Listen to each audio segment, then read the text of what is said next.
Christmas Eve should never taste like cardboard boxes. Sarah Freeman knelt beside her daughter Emma in the cold hallway of their soon-to-be former home, folding clothes with hands that wouldn't stop shaking. Kyle, her landlord, had given her 2 hours. The eviction notice felt heavier than any present she'd ever wrapped. Outside, snow fell like broken promises.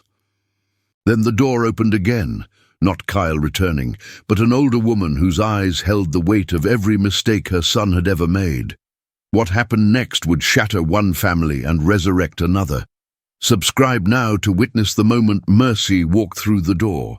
Sarah Freeman had learned to measure time in hours rather than days, because days felt too long to survive, and hours gave her something manageable, something she could count on her fingers while her daughter slept.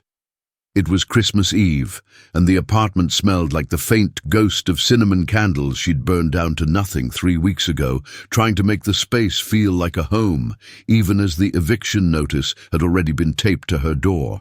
The notice was still there, yellowed at the edges, the legal language cold and impersonal, words like failure to remit payment and vacate premises immediately dancing in her peripheral vision every time she walked past. She had read it so many times the sentences had lost meaning, becoming just shapes on paper, abstract threats that her mind refused to process, because processing them meant accepting what was about to happen.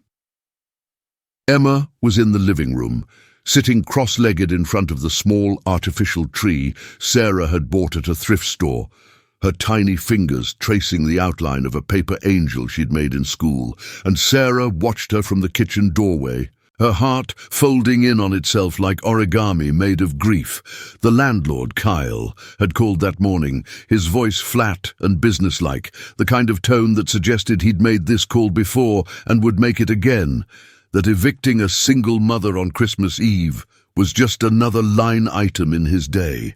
Sarah had begged him for more time, her voice cracking in ways that embarrassed her later when she replayed the conversation in her mind.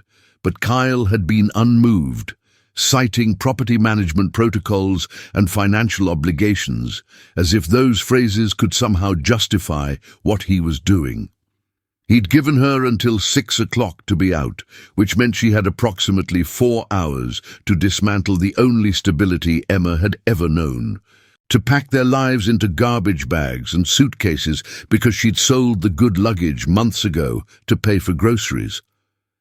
The apartment was small, just 2 bedrooms and a bathroom with a shower that never got hot enough.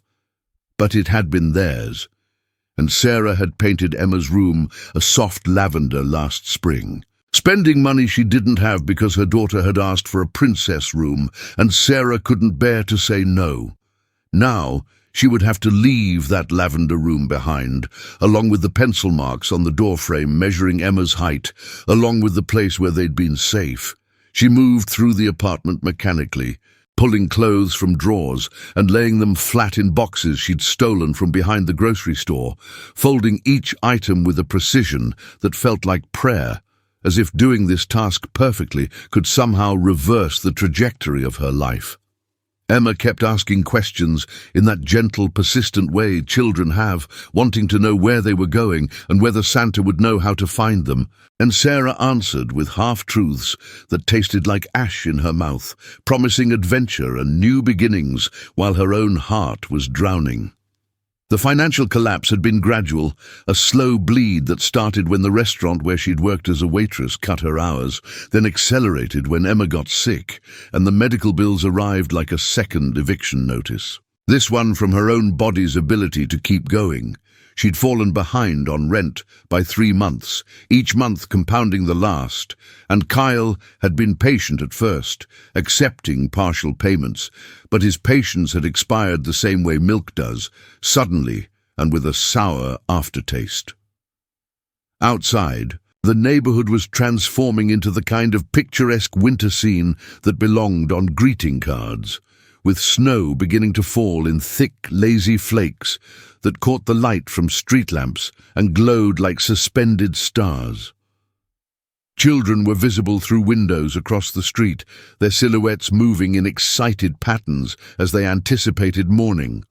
and Sarah felt the distance between her life and theirs as a physical thing, a chasm she couldn't cross, no matter how hard she worked or how much she loved her daughter. She'd grown up believing that hard work was enough, that if you did everything right and kept your head down and stayed kind, the universe would take care of you. But the universe had turned out to be indifferent at best and cruel at worst, a vast machinery that ground people like her into dust without even noticing. Emma appeared beside her suddenly, holding the paper angel, asking if they could take the tree, and Sarah knelt down to her daughter's level, brushing a strand of hair from her face, whispering yes, even though she had no idea how they'd carry it or where it would go. The knock on the door came at 4:30, earlier than Kyle had promised, and Sarah felt her stomach drop because she wasn't ready, would never be ready. But she straightened her shoulders and walked to the door anyway, preparing herself for his impatience. When she opened it, Kyle stood there in a black coat that looked expensive, his expression neither hostile nor sympathetic, just blank, the face of someone who'd learned to perform necessary cruelties without feeling them. He asked if she was almost finished in a tone that suggested he didn't actually care about the answer, and Sarah nodded, stepping aside to let him see the half-packed boxes and the evidence of her failure scattered across the floor. He walked through the apartment, doing some kind of inspection, checking walls for damage and opening cabinets, and Sarah followed him silently, Emma clinging to her leg, both of them watching this man who held their fate in his hands treat their home like a property listing. When he finished, he turned to her and said she had until 6, repeating the deadline as if she might have forgotten it in the 90 minutes since his phone call. And Sarah felt something inside her harden, a small stone of anger forming in the center of her chest. She was folding the last of Emma's clothes when she heard the second knock, softer than the first, almost hesitant, and she assumed Kyle had returned with additional instructions, or perhaps to move up the deadline even further. But when she opened the door, a different woman stood there, older, somewhere in her 60s, with silver hair pulled back in a neat bun, and eyes that held a particular kind of sadness Sarah recognized because she'd seen it in her own mirror. The woman introduced herself as Mrs. Freeman, and for a moment, Sarah thought it was some kind of cosmic joke that this stranger shared her last name. But then the woman said she was Kyle's mother, and the world shifted slightly on its axis. Mrs. Freeman looked past Sarah into the apartment, taking in the scene with a single sweeping glance that seemed to absorb everything. The boxes, the little girl, the paper angel, the desperation, and her face transformed, grief and rage moving across her features like weather systems colliding.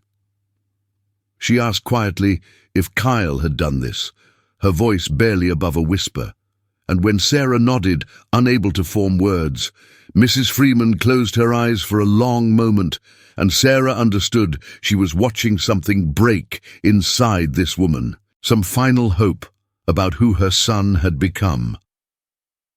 Mrs. Freeman stepped into the apartment without asking permission, moving with the kind of authority that comes from decades of making decisions and living with their consequences. And Sarah instinctively stepped back, uncertain what this visit meant or whether it would make things worse. The older woman's eyes moved from the half-packed boxes to Emma, who was still clutching the paper angel, her small face confused by the appearance of this stranger who somehow felt important. And Mrs. Freeman's expression softened in a way that made Sarah's throat tighten.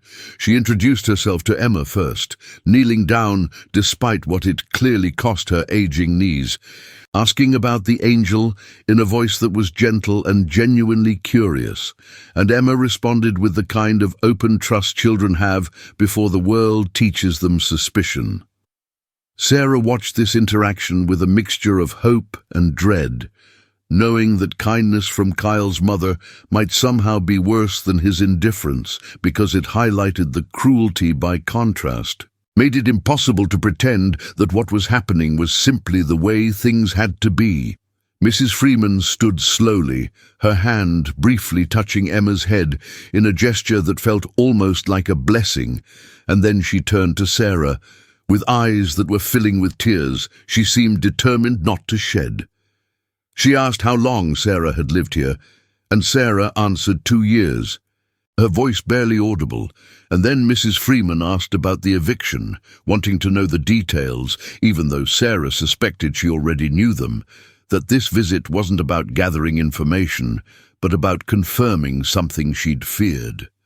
Sarah explained haltingly, the words catching in her throat, about the lost hours at work and Emma's illness and the medical bills that kept coming even after Emma had recovered, about falling behind on rent and Kyle's initial patience giving way to ultimatums, and with each detail, Mrs. Freeman's face grew more rigid, more like stone being carved by grief.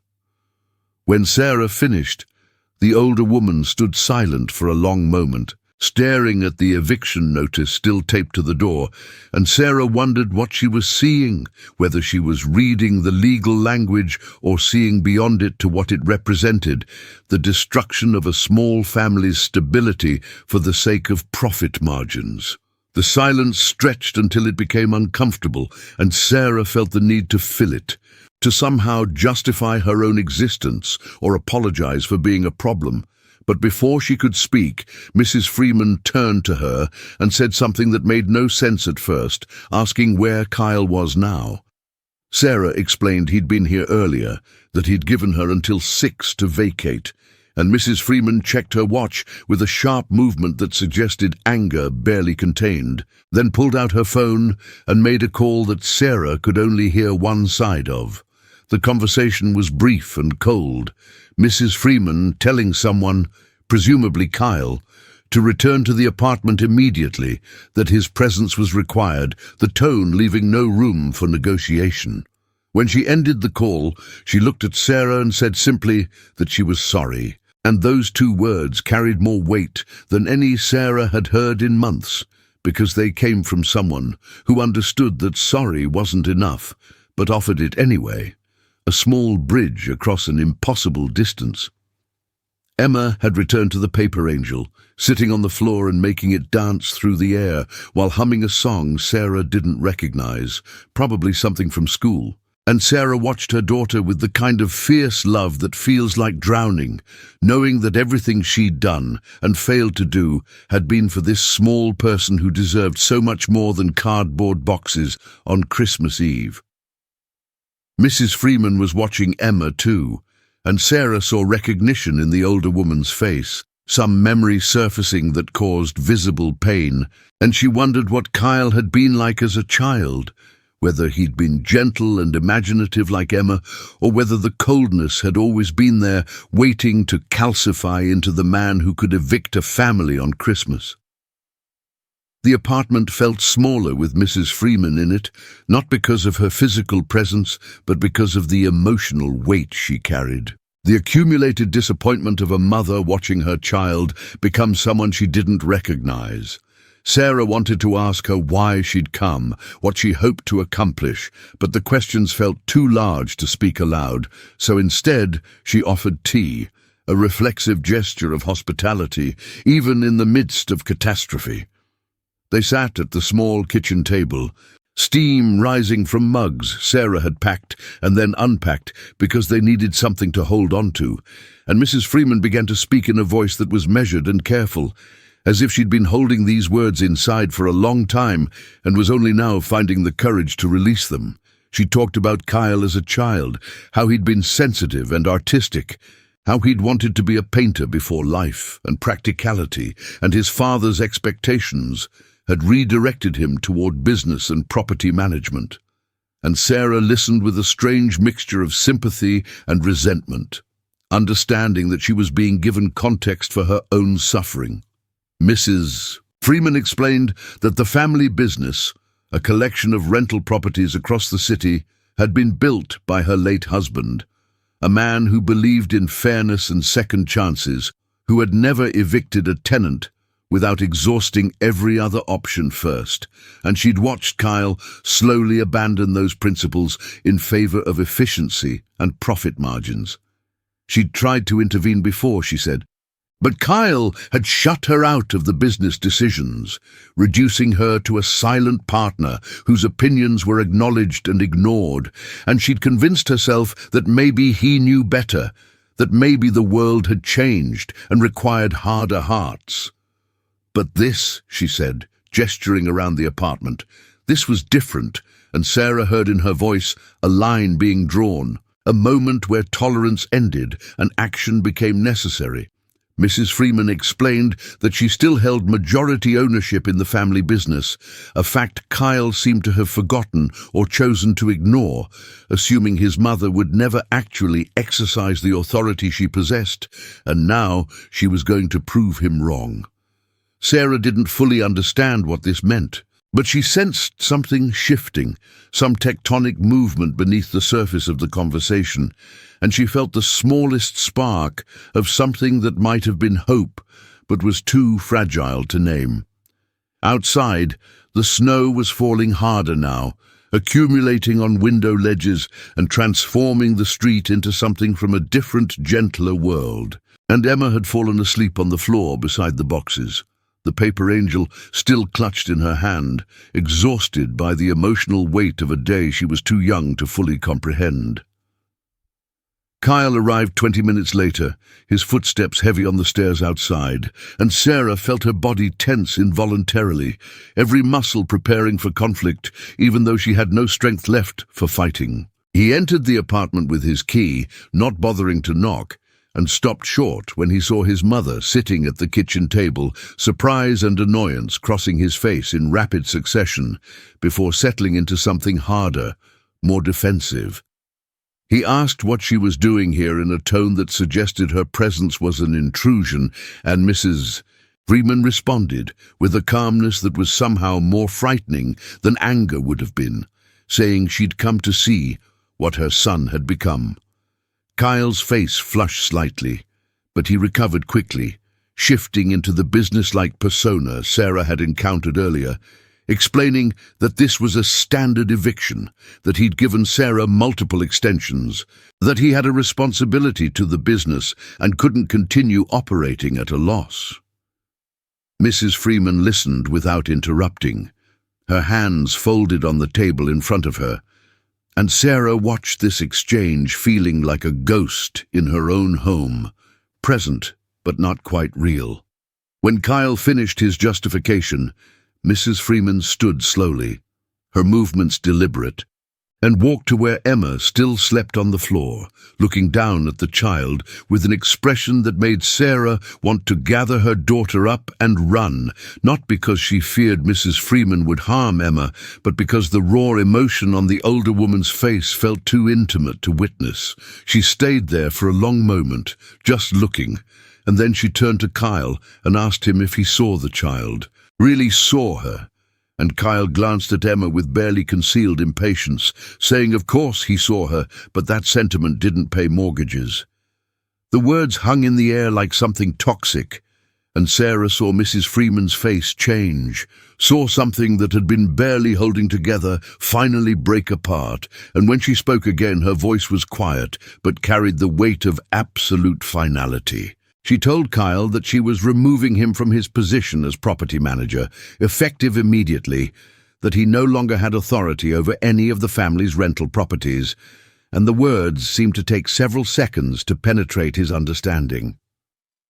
Kyle laughed, a short bark of disbelief, assuming his mother was being dramatic, engaging in some kind of emotional theatre that would pass once she'd made her point. But Mrs. Freeman pulled papers from her purse, legal documents that she'd apparently carried with her, anticipating this exact confrontation. She explained that, as majority shareholder, she had the right to make unilateral decisions about management, and she was exercising that right now, removing him not just from this property but from the entire business. And Kyle's face transformed from amused dismissal to genuine shock, to something approaching rage. He began to argue, his voice rising, citing his work and his commitment and the years he dedicated to building the business.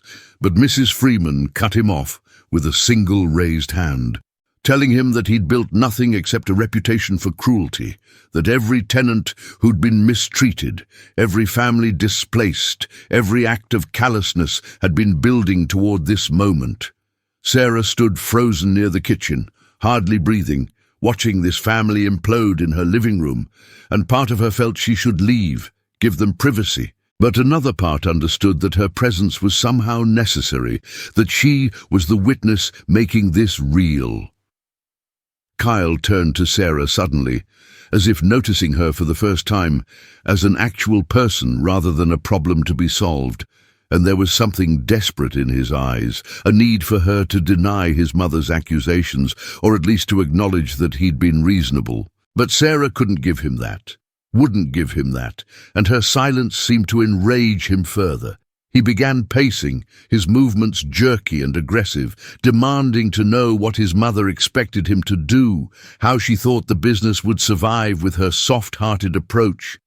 And Mrs. Freeman replied that she didn't particularly care whether the business survived, if survival required treating people like disposable commodities.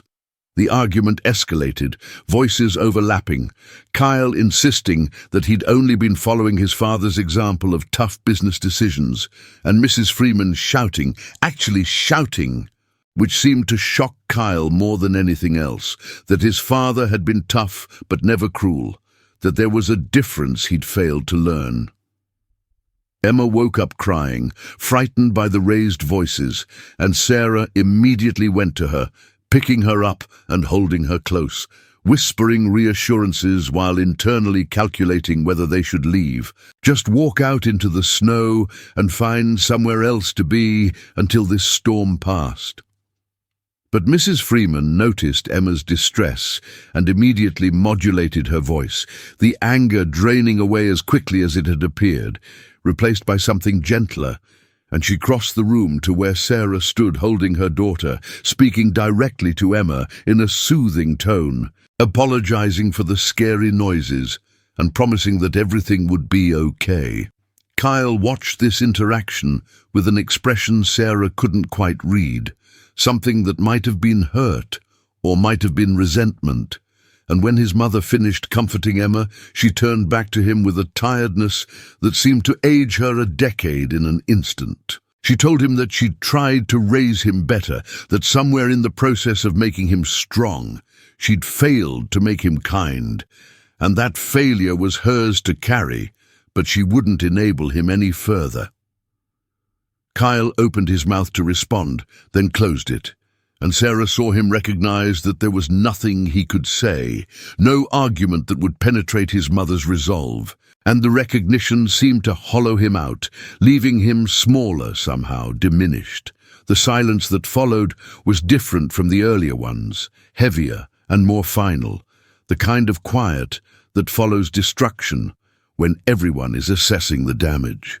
Mrs. Freeman reached into her purse again and pulled out another document, this one a single page, and she handed it to Sarah with a steadiness that suggested she'd planned this exact moment, had perhaps been carrying this paper for days or weeks, waiting for the right catalyst.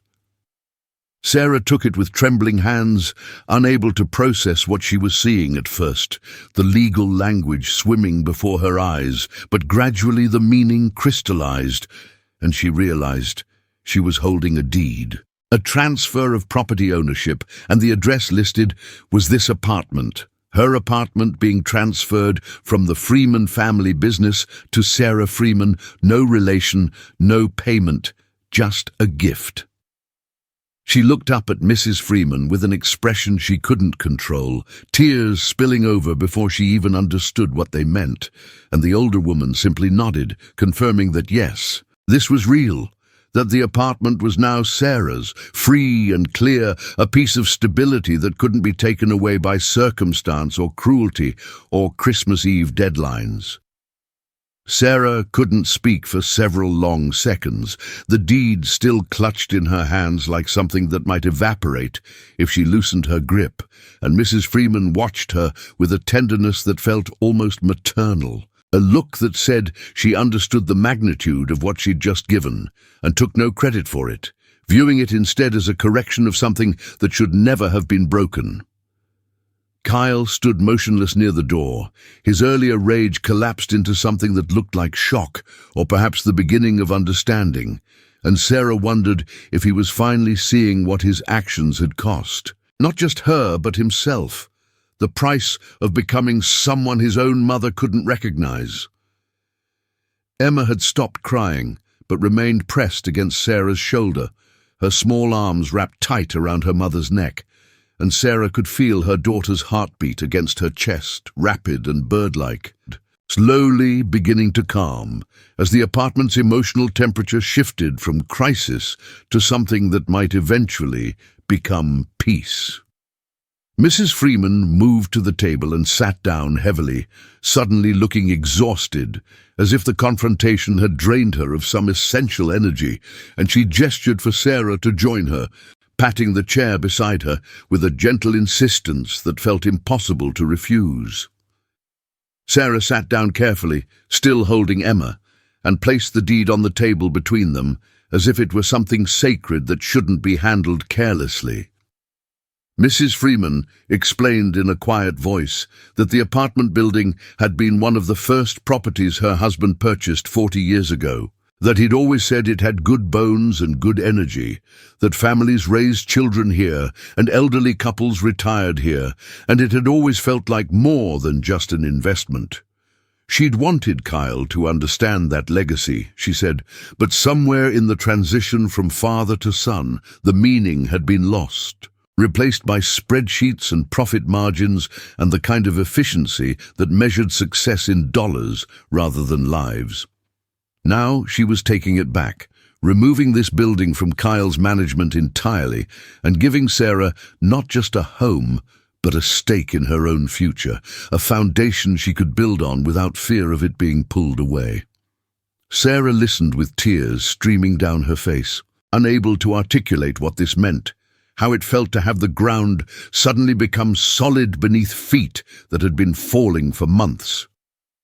Kyle finally moved, crossing the room to stand beside the table, and when he spoke his voice was different, smaller, stripped of the earlier confidence and defensiveness. He said he'd thought he was doing the right thing, protecting the business the way his father had taught him, and Mrs. Freeman looked at him with an expression that mixed disappointment and something that might have been compassion, telling him that his father had protected the business by protecting the people in it, that strength without kindness was just another word for cruelty. Kyle seemed to struggle with this, his face working through emotions Sarah couldn't identify, and she felt a strange pity for him, despite everything, recognizing that he was being unmade in this moment, forced to confront a version of himself that didn't align with his self-conception. He looked at Emma, really looked at her this time, and something in his expression cracked, some wall he'd built to keep himself separate from the consequences of his decisions, and when he spoke again, he addressed Sarah directly, saying he was sorry, the words awkward and insufficient but genuine in a way his earlier statements hadn't been. Sarah didn't know how to respond to his apology, didn't know if she had the capacity for forgiveness when the wound was still so raw and fresh. So she simply nodded, acknowledging that she'd heard him without accepting or rejecting what he'd offered. Mrs. Freeman stood and told Kyle he should leave, that she'd send him information about the business changes in the coming days, but for now he needed to go. And he nodded numbly, moving toward the door like someone navigating by muscle memory rather than conscious thought. Before he left, he turned back one last time, looking at his mother with an expression Sarah recognized as grief, the grief of disappointing someone whose opinion mattered more than anyone else's. And Mrs. Freeman met his gaze without softening, her face holding firm in its disappointment. The door closed behind him with a soft click that seemed louder than it should have been, and the apartment felt different immediately, as if his absence had created space for air to move again, for possibility to exist. Mrs. Freeman returned to the table and took Sarah's hand in both of hers, the gesture warm and solid, anchoring Sarah to reality in a way nothing else had that day. She told Sarah that the deed was legally binding, already filed with the appropriate county offices, that the apartment was hers with no mortgage, no rent, no strings, a clean transfer that couldn't be challenged or revoked. Sarah tried to find words adequate to the moment, some combination of thank you and I don't understand, and why would you do this? But everything she attempted felt inadequate, too small for the gift she'd been given. So instead, she just held the older woman's hands and cried. Months of fear and stress and exhaustion pouring out in tears she'd been too busy surviving to shed. Mrs. Freeman let her cry without trying to stop it or make it better, understanding that some emotions need their full expression, and Emma, sensing that these were different tears, less frightening ones, relaxed her grip on Sarah's neck and even patted her mother's back in a gesture of comfort that was heartbreaking in its innocence. When Sarah finally composed herself enough to speak, she asked the question that had been circling in her mind since Mrs. Freeman had handed her the deed, wanting to know why, what had prompted this extraordinary act of generosity toward a stranger. Mrs. Freeman was quiet for a moment, considering her answer, and then she told Sarah a story about her own mother, who had been a single parent during the Depression, raising 3 children alone after Sarah's grandfather. Not related, just the same name again, another small cosmic coincidence, had died in an industrial accident. Her mother had faced eviction multiple times, had moved the family from place to place, always one crisis away from homelessness, and Mrs. Freeman remembered the fear of those days, the way uncertainty had shaped her entire childhood. When she'd married and her husband had begun acquiring properties, she'd made him promise that they would never be the kind of landlords who valued profit over people, and he'd kept that promise until he died. But she'd failed to pass it on to their son. Seeing Sarah and Emma had brought back those childhood memories with visceral clarity, she said, and she realized that she had the power to change this story, to be the intervention she'd wished for as a child. Watching her own mother pack boxes in desperation. The evening had grown dark outside. Christmas Eve fully arrived.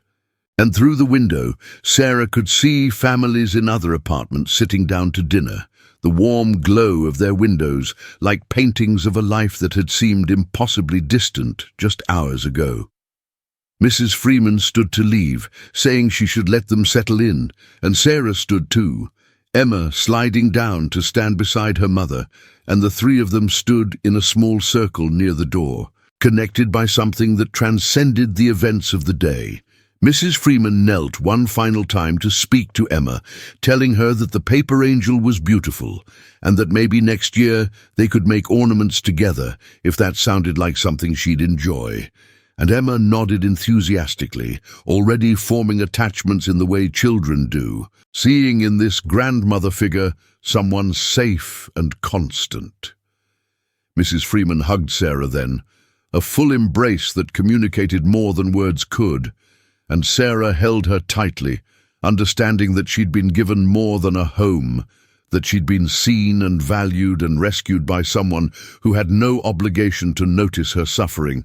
When they separated, Mrs. Freeman touched Sarah's cheek gently, told her that everything would be okay now, and then she was gone, the door closing softly behind her, leaving Sarah and Emma alone in an apartment that was suddenly, miraculously, permanently theirs. They stood in the silence together, mother and daughter. And then Emma asked if they could unpack now instead of pack, and Sarah laughed through fresh tears, saying yes, they could unpack. They could stay, they could build a life in this lavender room where pencil marks on the doorframe would continue to measure Emma's growth through years that no longer felt defined by fear.